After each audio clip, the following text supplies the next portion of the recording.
بالله السميع العليم أعوذ بالله من الشيطان اللعين الرجيم بسم الله الرحمن الرحيم الحمد لله الذي هدانا لهذا وما كنا لنهتدي لولا أن هدانا الله لقد جاءت رسل ربنا بالحق الصلاة والسلام والتحية والإكرام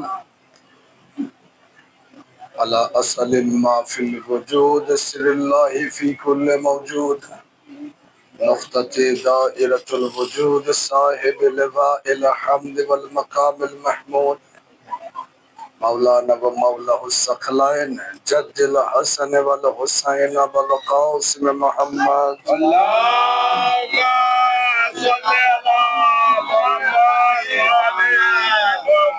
وعلى أهل بيته الطيبين الطاهرين المعصومين المظلومين ولعنة الله على أعدائهم أجمعين إلى يوم القيامة أما بعد قال حق سبحانه في كتابه الكريم قوله الحق بالحق بسم الله الرحمن الرحيم هو الذي أرسل رسوله بالهدى صلوات اللهم صل على محمد وعلى محمد حاضرین مجالس محبان اہل بیت علیہ السلام، زندہ رہیے، سلامت رہیے، شاد رہیے، آباد رہیے۔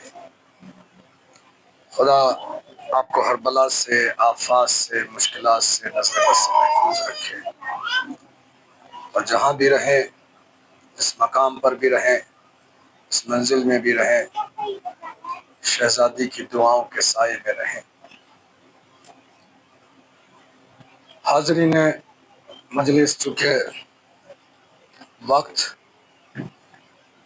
تیزی سے آگے بھاگ رہا ہے اور یہ ساتویں ایام بھی، اسی کے مد نظر رکھتے ہوئے کچھ باتیں بہت جلدی کرنی ہیں آپ سے، اور اسی سے ملاتے ہوئے چلنا ہے جو رات گفتگو کی تھی، اسی بات سے بات ملاتے ہوئے آگے بڑھ جانا ہے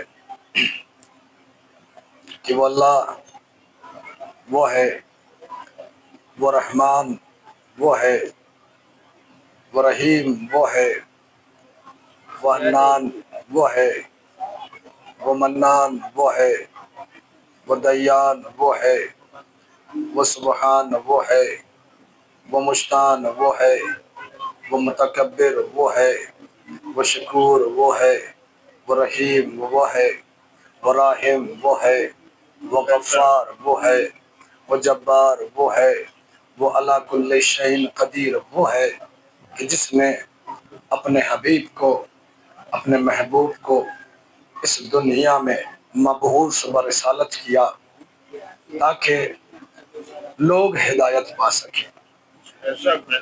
اور رات عرض کیا تھا جناب آدم سے لے کر اپنی مرتبہ تک کہ اس نے ہدایت کا انتظام اپنے ہاتھوں میں رکھا ہے، لوگوں کے حوالے نہیں کیا، یعنی لوگوں کے سپرد نہیں کیا۔ اور جب اس نے پہلا ہادی بھیجا تو ایسا بنا کر بھیجا کہ اسے مسجود ملائک قرار دیا۔ رات عرض کیا تھا اسے مسجود ملائک قرار دیا، اور جب آدم کی آدمیت اور آدم کی خلافت الہیہ ترقی کرتے کرتے، منزلیں طے کرتے کرتے جب آگے پہنچی تو ایک اصول قائم ہو گیا، ایک نیم بن گیا کہ دیکھو، اللہ کا نبی، اللہ کا ولی، اللہ کا خلیفہ وہ نہیں ہوگا کہ جس کو لوگ چاہیں گے، جس کی لوگ بیعت کریں گے، اللہ کا نبی وہ نہیں ہوگا جس کی بیعت اصحاب کریں گے، جس کی بیعت انصار کریں گے، وہ نہیں ہوگا، بلکہ اللہ کا نبی وہ ہوگا، اللہ کا خلیفہ وہ ہوگا جس کی بیعت عرش والے بھی کریں گے، فرش والے بھی۔ صلوات بھیجے بابا زبر۔ صلی اللہ محمد وعلی محمد۔ یہ مائک ٹھیک نہیں ہوں گے، اس کی وجہ ہے اس لیے کہ اسے انسانوں نے بنایا ہے۔ بڑی توجہ، یہ اب ٹھیک ہونے والے نہیں ہیں، جب سے آئے ہیں تب سے مائک میں کچھ نہ کچھ ہوتا رہتا ہے۔ وہ ٹھیک نہ ہونے کی وجہ کیا ہے؟ اس لیے کہ انہیں انسانوں نے بنایا ہے، اور جو انسان بناتے ہیں وہ مٹ جاتے ہیں، اور جو وہ بناتا ہے وہ علیہ السلام کہلاتے ہیں۔ صلوات بھیجے بابا سے بنا۔ صلی اللہ محمد وعلی محمد۔ جو وہ بناتا ہے وہ بقیت اللہ کہلاتے ہیں، علیہ السلام کہلاتے ہیں، قیامت تک باقی رہتے ہیں یہ انسانوں کی چیزیں۔ اور یاد رکھیے، جو بھی چیز، جملہ کہہ رہا ہوں، جو بھی چیز انسان بناتا ہے وہ مٹ جاتا ہے، چاہے وہ انسان ہو یا کوئی مشینری ہو۔ بڑے بڑے لوگ اہل بیت کے مقابلے میں آئے اور آنے کے بعد چلے گئے، اپنی اپنے قبروں کا جہنم بن گئے، لیکن باقی صرف وہی رہے اور ان کا نام باقی رہا کہ جسے اس نے بنایا تھا۔ بہرحال عرض کرتا ہوں کہ اب یہ نہیں دیکھنا کہ کس نے کس کی بیعت کی، کس نے کس کو مانا، ہمیں تو یہ دیکھنا ہے کہ عرش والوں نے کس کی بیعت کی ہے، عرش والوں نے کس کو خلیفہ مانا ہے، عرش والوں نے کس کو مانا ہے۔ ہمیں تو یہ دیکھنا ہے کہ فرش والوں نے کس کو مانا ہے، ہمیں تو یہ دیکھنا ہے کہ رضوان کس کے دروازے پر درزی بن کر آیا، ہمیں تو یہ دیکھنا ہے کہ جبرائیل کس کے دروازے پر وحی لے کر آیا، ہمیں تو یہ دیکھنا ہے کہ قرآن کی آیتیں کس کے دروازے پر آئیں، ہمیں تو یہ دیکھنا ہے عصمت کس کے دروازے پر آئی، طہارت کس کے دروازے پر آئی، شفاعت کس کے دروازے پر آئی، عرش والے فرشتے فطر اس کو جو صحت ملی وہ کس کے قدموں سے مس ہو کر ملی۔ عزیزان محترم، قرآن کی جو 6666 آیتیں ہیں وہ کس دروازے پر آ کر رکی، انبیاء کے قافلے جس دروازے پر آ کر رک جائے، اللہ کی یہ ساری نعمتیں جس دروازے پر آ کر رک جائے، ٹھہر جائے، اس دروازے کو در محمد مصطفیٰ کہتے ہیں۔ کیا کہنا ہے؟ اس دروازے کو در محمد مصطفیٰ کہتے ہیں۔ بڑی توجہ، اس گھر کو، اس در کو در محمد مصطفیٰ کہتے ہیں، اور محمد مصطفیٰ جس دروازے پر آ کر سلام کرے اس دروازے کو در فاطمہ کہتے ہیں۔ صلوات بھیجے بابا سے بلند۔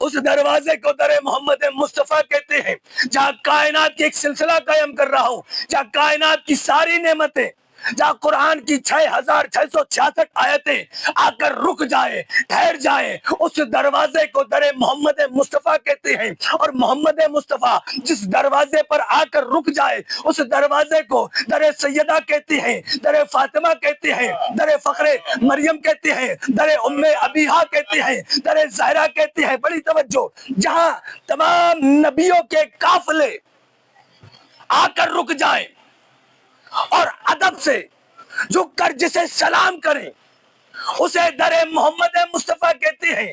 انبیاء کے قافلے جس کی تعظیم کے لیے اٹھ کر کھڑے ہو جائے اسے محمد مصطفیٰ کہتے ہیں، اور محمد مصطفیٰ جس کی تعظیم کے لیے اٹھ کر کھڑے ہو جائے اسے فاطمہ کہتے ہیں، اسے بطول کہتے ہیں، اسے طاہرہ کہتے ہیں، اور فاطمہ جس کی پاپوش کا گرد اپنی ردا سے صاف کرے اسے علی مرتضیٰ کہتے ہیں۔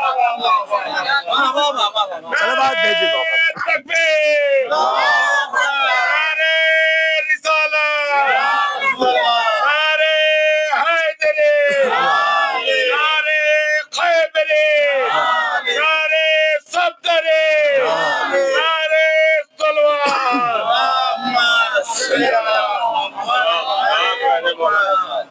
اس در کو، بہت شکریہ آپ کی محبتوں کا، اس در کو در محمد مصطفیٰ کہتے ہیں جہاں کائنات کی تمام نعمتیں آ کر ٹھہرتی ہوں، رک جاتی ہوں، جہاں انبیاء کے قافلے جس کی تعظیم کے لیے اٹھ کر کھڑے ہوں، اس در کو در محمد مصطفیٰ کہتے ہیں، اسے محمد مصطفیٰ کہتے ہیں، اور محمد مصطفیٰ جس کی تعظیم کے لیے اٹھ کر کھڑے ہو جائیں اسے در فاطمہ کہتے ہیں، اور فاطمہ جس کی پاپوش کا گرد اپنی ردا سے صاف کریں اسے علی مرتضیٰ کہتے ہیں، اور علی اور فاطمہ کے اتصال سے جو بچے پیدا ہو انہیں حسن مجتبیٰ اور حسین کربلا کہتے ہیں، اسے حسن مجتبیٰ اور حسین کربلا کہتے ہیں۔ پھر حسن کے بعد حسین کی نسل سے جو 9 بیٹے پیدا ہو اسے امامت کا نورانی سلسلہ کہتے ہیں۔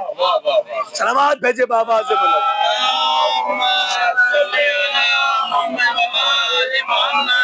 عزیزان محترم، اللہ کی یہ تمام نعمتیں جہاں آ کر رک جائیں اسے در محمد مصطفیٰ کہتے ہیں، اور محمد مصطفیٰ جس کی تعظیم کے لیے اٹھ کر کھڑے ہو جائیں اسے طاہرہ کہتے ہیں، راضیہ کہتے ہیں، مرضیہ کہتے ہیں، فخر مریم کہتے ہیں، ام ابیہا کہتے ہیں، زہرا کہتے ہیں۔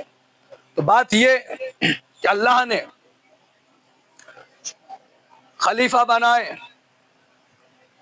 تو بذات خود اس میں کسی کو اختیار نہیں کہ کوئی چنے، اور یہ بننے اور بنانے کا تعلق شریعت سے نہیں ہے، یہ بننے کا یا بنانے کا، الیکشن کرنے کا تعلق شریعت سے نہیں ہے۔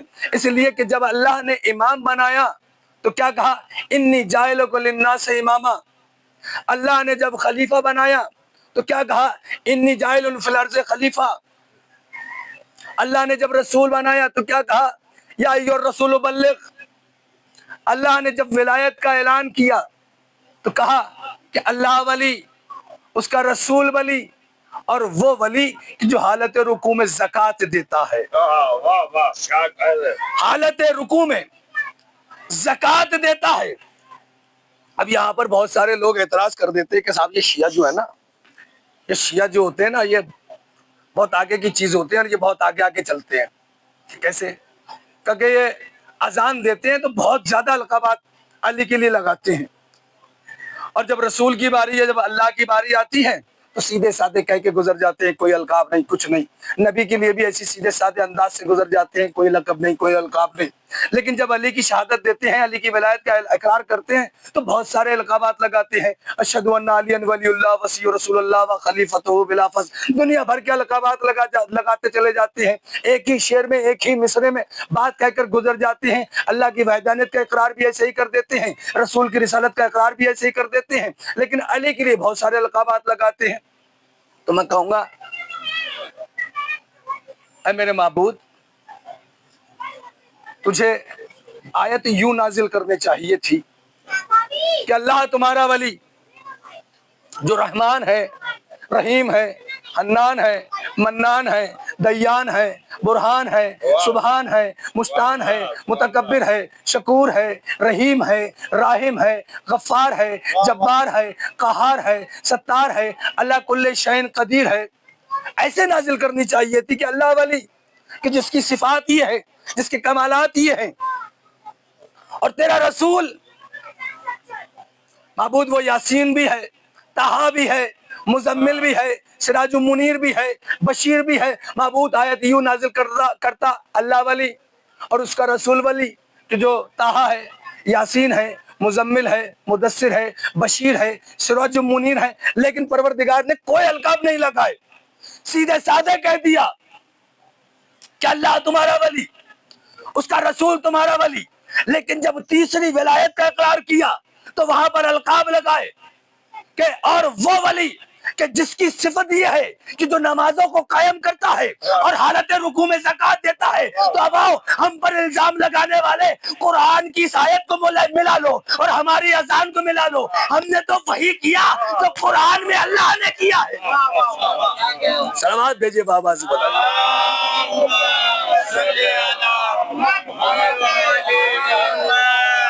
عزیزان محترم، یہ فقط بغض ہے، یہ فقط حسد ہے. القاب کی بات کرتے ہیں. چور خود دوسرے کو چور بولتے ہیں.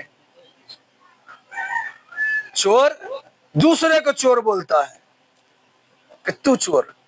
معصومین علیہ السلام کے القابات چرانے والے اپنے آپ کو دھنوان سمجھ بیٹھے اور الزامات ہم پہ لگاتے ہیں کہ صاحب یہ تو یہ کرتے ہیں, یہ تو یہ کرتے ہیں, یہ تو یہ کرتے ہیں, یہ ایسا کرتے ہیں, یہ ویسا کرتے ہیں. کبھی اپنا سیاہ چہرہ نہیں دیکھا آئینے میں. یہ صرف حسد, یہ صرف بغض. اور ایک بات اور بتاتا چلوں, یہ بغض ذاتی علی کا نہیں تھا. علی کا اپنا کوئی بغض نہیں تھا اور نہ ہی جناب ابو طالب کی کسی سے ذاتی دشمنی تھی. یہ جو دشمنی ہوئی ہے, یہ لوگ جو دشمن ہوئے ہیں, یہ علی نے دشمنی مول لی ہے اور جناب ابو طالب نے یہ دشمن اپنے بنائے ہیں رسول کی محبت میں. واہ کیا کہنے میں. رسول کی محبت میں, نبی کی محبت میں. لوگ چاہتے تھے کہ رسول کو قتل کر دیں, لیکن یہ ابو طالب کی ذات تھی کہ جو جگہ جگہ نبی کو بچاتی رہی اور اس کے بعد اپنی اولاد کو بھی تربیت دی کہ دیکھو کچھ بھی ہو جائے, حالات کیسے بھی ہوں, رسول کو تنہا نہ چھوڑنا, رسول کو اکیلے نہ چھوڑنا, رسول کی جان کی حفاظت کرتے رہنا. تو وہی تربیت کا نتیجہ تھا کہ مولا متقیان ہر مقام پر, ہر میدان میں, چاہے وہ ہجرت کا بستر ہی کیوں نہ ہو, ہر میدان میں جہاں رسول کو مشکل آئی, جہاں رسول کی جان کو کوئی خطرہ ہوا, مولا متقیان وہاں موجود تھے. اور جب وہاں موجود تھے تو یہی لوگوں کی دشمنی کی وجہ بنی. یہ علی کیوں آ جاتا ہے, یہ علی کیوں آ جاتا ہے. اگر یہ علی نہ ہو تو ہم کب کا رسول کا کام کر دیتے, کب کا رسول کو قتل کر دیتے. لیکن یہ علی ہے, یہ بار بار آ جاتا ہے اور ہمارا مشن خراب کر دیتا ہے. کیوں اس کے سامنے ہم ٹک تو پاتے نہیں ہیں. ہمارے اندر اتنی طاقت تو ہے ہی نہیں, ہماری اتنی حیثیت تو ہے نہیں کہ ہم اس کا مقابلہ کر سکیں. لیکن یہ بار بار آ جاتا ہے. بس یہی دشمنی چلتی رہی کہ یہ بچاتا کیوں ہے, یہ بچاتا کیوں ہے نبی کو, ورنہ اپنی ذاتی مولا متقیان کی کوئی نہیں تھی. یہ سب نبی کی محبت میں اللہ. اور یہ دشمنی کا سلسلہ فقط مولا متقیان کی ذات تک نہیں رہا, بلکہ یہ نسلوں تک گیا. نسل در نسل آگے تک بڑھا, آگے تک چلا, کہ جہاں پر اولاد علی کو اس محبت کا, اس عشق کا, اس عشق رسول کا بڑا خامیازہ بھگتنا پڑا, بڑی قربانیاں دی ہیں اس عشق رسول میں, اس اللہ کے دین کی محبت میں. کہیں حسن کو زہر پینا پڑا ہے, کہیں اس عشق میں, اس عشق رسول میں حسن کو اپنے جنازے پر تیر کھانے پڑے ہیں. اور قیامت تو کربلا میں ہوئی ہے, جہاں رسالت کو بچانے کے لیے, اللہ کی توحید کو باقی رکھنے کے لیے حسین نے بڑی قربانیاں دی ہیں, بڑے نایاب تحفے پیش کیے ہیں. کیسی قربانی دی ہے خدا کی قسم حسین نے, ایسا نایاب ہیرا حسین نے دیا ہے. کہیں علی اصغر جیسا پھول ہے, کہیں قاسم جیسا نوشہ ہے, کہیں عباس جیسا دلیر بہادر بھائی ہے,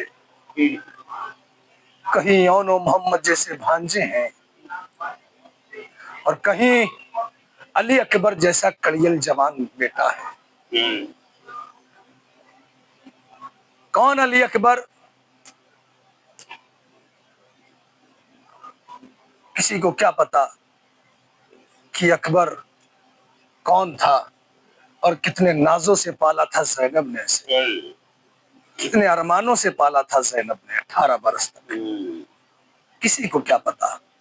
زینب کے دل سے پوچھو، جب اکبر شہید ہوا ہے تو زینب کے دل پہ کیا گزری ہے؟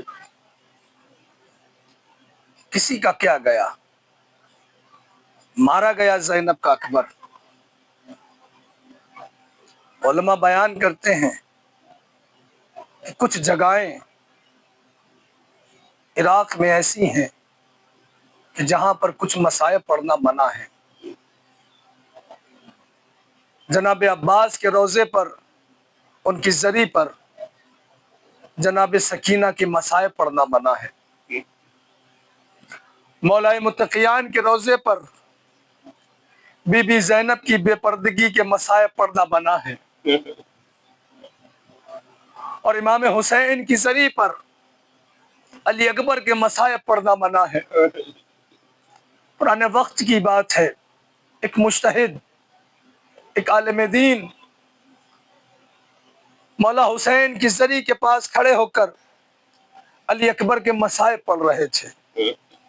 ادھر وہ مصائب پڑھ رہے تھے، گریہ ہو رہا تھا، ادھر وہ مصائب پڑھ رہے تھے کہ ناگہاں دیکھا کہ روضے کے خادم دوڑے دوڑے آئے، اور ان کے پاس آنے کے بعد ہاتھوں کو جوڑ کر کہتے ہیں، آغا صاحب اب بس یہیں پر ختم کر دیجئے، یہ مصائب یہیں پر ختم کر دیجئے، مصائب روک دیجئے۔ اب وہ گھبرا کر کہتے ہیں، کیا ہوا؟ کیا میں نے کچھ غلط پڑھ دیا؟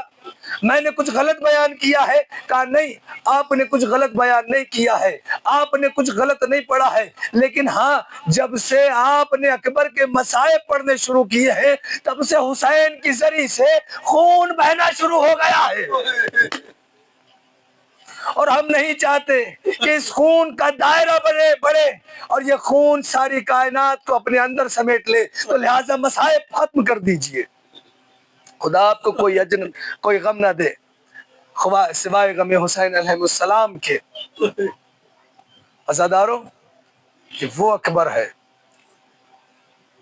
ایک مرتبہ ایک ذاکر، تصور کر لینا، چند مصائب پڑھنے ہیں بس، اور ماشاءاللہ سے مولانا پڑھ چکے ہیں شہادت، لیکن تب تابوت برآمد ہوگا، اس لیے سلسلہ قائم رکھنے کے لیے مجھے تھوڑی سی شہادت پڑھنی پڑے گی، لیکن گریہ کریے گا، تصور کریے گا، ایک ذاکر مولا کا، مولا کے حسین کے روضے میں جناب علی اکبر کے مصائب پڑھ کر گھر آیا، آنے کے بعد وہ سو گیا، رات گزری، وقت گزرا، جب کافی وقت گزرا، آدھی رات ہو چکی تھی، تو اس نے کیا محسوس کیا کہ کوئی دروازے کو کھٹکھٹا رہا ہے۔ تصور کریے گا، کوئی دروازے کو کھٹکھٹا رہا ہے۔ اب اس نے وقت دیکھا کہ اتنی آدھی رات کا وقت ہے، کون آیا ہے؟ دروازہ کھولا تو کیا دیکھا کہ ایک نقاب پوش بی بی اس کے دروازے پر کھڑی ہوئی ہے۔ اس نے جیسے ہی اس بی بی کو دیکھا، کہا ہے بی بی اندر تشریف لائیے۔ بی بی اندر آئی، آنے کے بعد اس نے پوچھا، بی بی کیا بات ہے، آپ اتنی رات کو میرے گھر کیوں آئی ہیں، اور کیا وجہ ہے، کوئی پریشانی ہے تو بتائیے۔ تو وہ بی بی فقط ایک جملہ کہتی ہے، میں یہ پوچھنے آئی ہوں کہ تو آج حسین کے روضے پر، حسین کی زری پر مصائب کس کے پڑھ کر آیا ہے؟ تو مصائب کس کے پڑھ کر آیا ہے؟ وہ ذاکر کہتا ہے، بی بی میں حسین کے بیٹے اکبر کے مصائب پڑھ کر آیا ہوں۔ کہا اچھا، کہا کہ تو مصائب پڑھ کر آ گیا، لیکن تجھے کیا پتا وہاں کیا قیامت برپا ہو گئی؟ کہا بی بی مجھے معاف کریے گا، لیکن یہ تو بتائیے کہ آپ ہیں کون؟ کہا کہ یہ بعد میں پوچھنا میں کون ہوں، لیکن میں تجھے یہ بتانے آئی ہوں، جب سے تم مصائب پڑھ کر وہاں اکبر کے آیا ہے نا، تو میرے بابا بھی مدینہ چھوڑ کر آ گئے ہیں، علی مرتضیٰ بھی کربلا میں آ گئے ہیں، اور میرا حسین سب سے لپٹ کر یہی کہہ رہا ہے، آئے میرا اکبر 18 سال کا تھا، میرا 18 برس کا علی اکبر مجھ سے جدا ہو گیا، میرا اکبر شہید ہو گیا، سب سے لپٹ کر یہی گریہ کر رہا ہے۔ خدا آپ کو کوئی غم نہ دے سوائے غم حسین کے۔ عزادارو، کون اکبر؟ وہ اکبر، بس اب چند جملے مصائب کے سن لیجئے گا۔ وہ اکبر کہ جب رخصت ہو کر اکبر میدان میں پہنچے ہیں نا، اور میدان میں جانے کے بعد اکبر نے جنگ کی، جنگ کرتے کرتے ایک وقت وہ آیا کہ ایک ملعون نے نیزہ مارا، اور جب نیزہ علی اکبر کے سینے میں لگا ہے نا تو اکبر سے سنبھلا نہیں گیا، اکبر سے گھوڑے پر سنبھلا نہیں گیا، اکبر گھوڑے سے نیچے آنے لگے، اور جیسے ہی گھوڑے سے نیچے آنے لگے آواز دی بابا مدد کو آئیے، بابا آپ کا اکبر گھوڑے سے گر گیا۔ عزادارو جیسے ہی حسین نے یہ آواز سنی، عزادارو حسین اپنی جگہ سے اٹھنے کے بعد دوڑنا چاہتے ہیں لیکن قدم لڑکھڑاتے ہیں، حسین گر جاتے ہیں، پھر اٹھتے ہیں، قدم الجھ جاتے ہیں، پھر گر جاتے ہیں، پھر اٹھتے ہیں، پھر گر جاتے ہیں۔ عزادارو یہاں پر علامہ میر انیس کہتے ہیں کہ قدم قدم پہ ٹھہرتے تھے شاہ تشنہ گلو، قدم قدم پہ ٹھہرتے تھے شاہ تشنہ گلو، زمین پر گاہے بیٹھ کے بہاتے تھے آنسو، تلاش ہاتھوں سے کرتے تھے لاش کو ہر سو، تلاش ہاتھوں سے کرتے تھے لاش کو ہر سو۔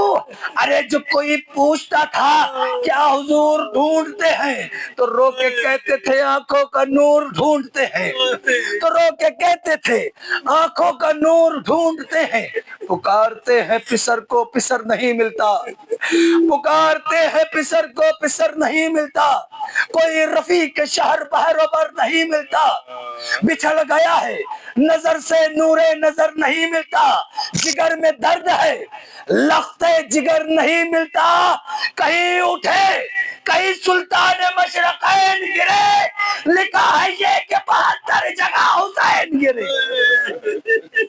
عزادارو حسین گرتے تھے، سنبھلتے تھے، دوڑتے تھے، آواز دیتے جاتے تھے بیٹا اکبر گھبرانا نہیں، تیرا بابا آ رہا ہے۔ کبھی نجف کی طرف رک کر آواز دیتے تھے بابا علی میرا اکبر مجھ سے بچھڑ گیا ہے، بابا مجھے کچھ نظر نہیں آتا، بابا میرے اکبر سے مجھے ملائیے۔ عزادارو اللہ جانے حسین اکبر کے قریب کیسے پہنچے۔ جیسے ہی حسین نے اکبر کو محسوس کیا نا تو ایک مرتبہ حسین نے ایک جملہ کہا، میرے لال اکبر گھبرانا نہیں، میرے لال اکبر اس جملے پر توجہ کر لینا، گریا کریں گے، میرے لال اکبر گھبرانا نہیں، تیرا غریب باپ آ گیا، میرے لال گھبرانا نہیں، تیرا غریب باپ آ گیا۔ جیسے ہی اکبر نے یہ جملہ سنا اپنے زخم پر ہاتھ رکھا، رکھنے کے بعد ایک جملہ کہا بابا ایسا نہ کہیے، بابا میری اپنے آپ کو غریب نہ کہیے گا، ارے بابا جس کا جوان بیٹا زندہ ہو وہ غریب نہیں ہوا کرتا، بابا ابھی اکبر زندہ ہے۔ عزادارو حسین نے اکبر کو سنبھالا، عزادارو حسین نے ہاتھوں سے تلاش کرنا شروع کیا، محسوس کیا کہ اکبر نے کچھ چھپایا ہوا ہے۔ حسین کہتے ہیں میرے لال اکبر سینے سے ہاتھ ہٹا لے، اکبر میں جانتا ہوں یہ زخم تیرے سینے میں نہیں ہے، یہ زخم تیرے باپ کے سینے میں ہے۔ کہا اکبر ہاتھ ہٹا لے، کہا بابا بہت درد ہو رہا ہے۔ کہا بیٹا کیا ہوا ہے؟ کہا بابا سینے میں نیزے کی یعنی پیوست ہو گئی ہے۔ کہا بیٹا ظالم نے نکالی نہیں۔ کہا بابا ظالم نے نکالی نہیں۔ کہا بیٹا کیوں نہیں نکالی؟ کہا بابا ظالم کہتا تھا کہ میں نے سنا ہے کہ حسین بہت بڑا صابر ہے، میں نے سنا ہے کہ حسین بہت بڑا صابر ہے، آج میں یہ دیکھوں گا کہ حسین اپنے جوان بیٹے کے سینے سے یہ پرچی کا پھل کیسے نکالے گا۔ حسین نے جیسے ہی یہ سنا کہ اچھا ظالم ہمارا امتحان لینا چاہتا ہے، ہمارا صبر دیکھنا چاہتا ہے، کہ اچھا بیٹا ٹھیک ہے۔ اب حسین نے اپنے گھٹنے کو زمین پر ٹیکا، ٹیکنے کے بعد برچھی کے پھل میں ہاتھ ڈالا، بس آخری جملے، برچھی کے پھل میں ہاتھ ڈالا، ہاتھ ڈالنے کے بعد عزادارو جیسے ہی برچھی کے ٹوٹے ہوئے پھل کو کھینچنا چاہا، عزادارو برچھی تو نہیں آئی بلکہ برچھی کے پھل کے ساتھ اکبر اٹھنے لگے۔ عزادارو جیسے ہی اکبر اٹھنے لگے ایک مرتبہ حسین کے تڑپ کر کہتے ہیں میرے لال اکبر ارے بیٹا تڑپو نہیں، بیٹا اکبر ضعیف باپ کا امتحان نہ لو، بیٹا اکبر ضعیف باپ کے صبر کا امتحان نہ لو۔ عزادارو اکبر نے کہا بابا آخری جملہ انشاءاللہ عزادارو پھر زیارت برآمد ہوگی۔ عزادارو بابا آپ برچی کا پھیل نکال دیجئے. بابا اکبر تڑپے گا بھی نہیں. عزادارو حسین نے پھر برچی کے پھل میں ہاتھ ڈالا. ڈالنے کے بعد یا علی کہہ کر برچی کے پھل کو کھینچا. عزادارو جیسے ہی برچی کے پھل کو کھینچا, عزادارو خالی برچی کا پھل آ جاتا تو ضبط کر لیا جاتا, لیکن اس برچی کے پھل میں اکبر کا تڑپتا ہوا کلیجہ آیا. کبھی اکبر حسین نے اکبر کو دیکھا, کبھی برچی کے پھل کو دیکھا, کبھی اکبر کو دیکھا, اور دیکھنے کے بعد آسمان کی طرف رخ کر کہا پروردگار یہ میرے اکبر کی قربانی قبول فرما. معبود یہ میرا کلی الجوان اکبر ہے.